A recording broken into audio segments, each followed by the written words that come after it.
Les règles en matière de formation continue sont prévues dans le Règlement sur la formation continue obligatoire des courtiers hypothécaires. La formation continue a essentiellement pour objectif de permettre aux courtiers hypothécaires de maintenir ou de parfaire leurs connaissances, leurs compétences et leurs habiletés en lien avec l'exercice de leurs activités de courtier hypothécaire. Le courtier hypothécaire doit accumuler 24 unités de formation continue par période de référence. Chaque unité de formation continue, ou UFC, correspond à 1 heure d'activité de formation reconnue par l'autorité. La période de référence est d'une durée de 2 ans. La première période débute le 1er mai 2020 et se terminera le 30 avril 2022. À chaque 2 ans, le courtier hypothécaire doit donc suivre 24 heures de formation continue. Le courtier hypothécaire doit accumuler 3 UFC qui portent spécifiquement sur la conformité aux normes, sur l'éthique et la déontologie ou sur la pratique professionnelle, lesquels doivent évidemment être liés au courtage hypothécaire.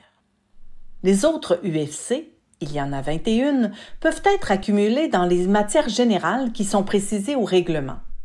Lois, règlements, déontologie, développement du marché, produits hypothécaires, prévention de la fraude. Il y a une panoplie de sujets, 14 en tout, sur lesquels peuvent porter les formations.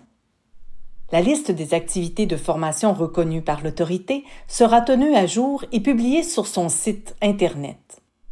Le nom du prestataire d'activité de formation continue, le titre de la formation, une courte description de l'activité, la matière visée par la formation et le nombre d'UFC y seront indiqués. Il sera donc possible pour un courtier hypothécaire de prendre connaissance des formations qui pourraient l'intéresser. Il est aussi possible pour un courtier hypothécaire de demander la reconnaissance d'une activité de formation à laquelle il a assisté mais qui n'a pas été préalablement reconnue par l'autorité. Si cette activité est effectivement pertinente et correspond aux critères de reconnaissance, l'autorité la reconnaîtra. Cette reconnaissance ne vaudra alors que pour ce courtier hypothécaire. Une activité de formation tenue à l'extérieur du Canada sera toutefois refusée. Les exigences de reconnaissance des activités de formation ou des formateurs sont précisées dans le guide à cet effet, disponible sur le site Internet de l'autorité. Ce peut être possible, à des conditions spécifiques, d'être dispensé de certaines unités de formation continue. Le courtier hypothécaire qui doit s'absenter pour au moins 4 semaines consécutives, notamment pour cause de maladie ou d'accident, ou pour des raisons familiales ou parentales, peut demander à être dispensé et ainsi réduire le nombre d'UFC qu'il devra faire pendant une période de référence donnée. Si un courtier hypothécaire est aussi certifié dans une autre discipline visée par la loi sur la distribution, il est possible qu'une formation puisse compter pour plus d'une discipline et être reconnue à la fois par l'autorité dans la discipline du courtage hypothécaire et par l'une des chambres ou par l'Institut québécois de planification financière selon la seconde discipline.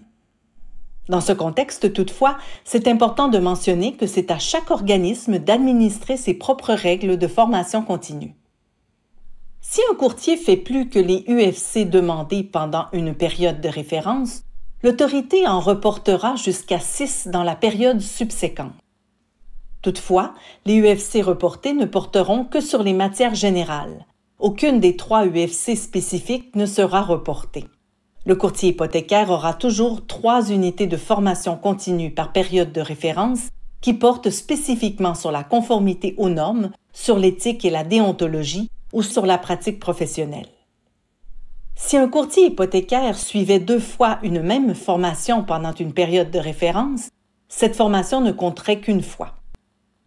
Le courtier hypothécaire qui agit comme formateur d'une activité de formation continue reconnue par l'autorité accumule le double des UFC accordés à cette activité de formation.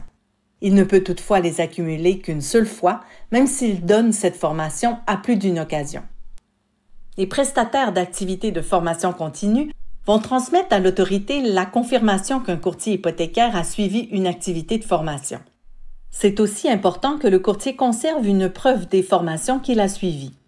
Cela s'avérera utile en cas d'erreur dans la transmission de l'information à l'autorité.